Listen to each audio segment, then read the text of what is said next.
Hey, what's going on, guys? It is WW2 here today with a brand new video. I'm going to be talking to you guys about Call of Duty World War II multiplayer today. And a big problem with the Call of Duty community is that there's lots of people that just use the M8 and all the overpowered weapons, and people get really angry because of it. For example, the Brecci in Black Ops 3, MMSC in Black Ops 2. The big problem with these futuristic CODs like that, even though Black Ops 2 isn't that futuristic, it was still based in the future, that we don't know the weapons until we get to use them. With COD World War II, they can have weapons like the PPSH and these other weapons, the Springfield rifles, BAR LMGs, which is a fan favorite, attracts other people to that gun. Sledgehammer Games in World War II can pretty much make another gun overpowered, but it still won't get the popularity as it should because we have guns like the PPSH, which is a fan favorite. Because of being in other Call of Duties, general history of the weaponry makes a large amount of the crowd pick that over the weapon that can necessarily be better than the PPSH or the Springfield rifles. It doesn't necessarily mean that the PPSH and the Springfield rifles as well as the BAR LMGs will be bad.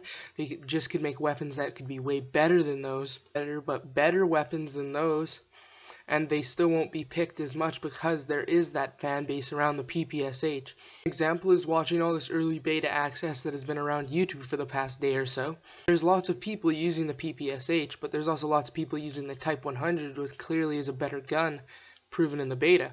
But since the PPSH has such a diverse history and an iconic background, the community is automatically leaned to that weapon because of it.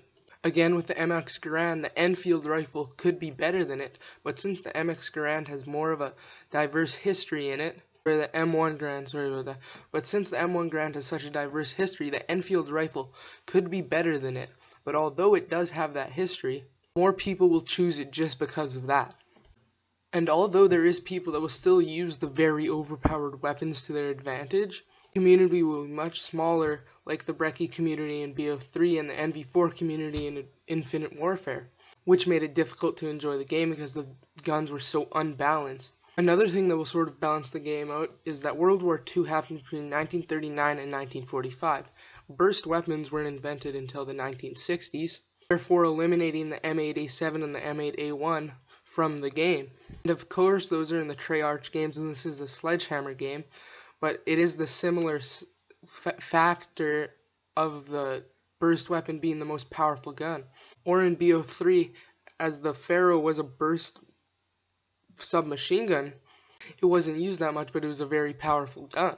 And although BO3 is completely futuristic, the Call of Duty Activision franchise has just rebranded the same game for how many years that the COD franchise has been around.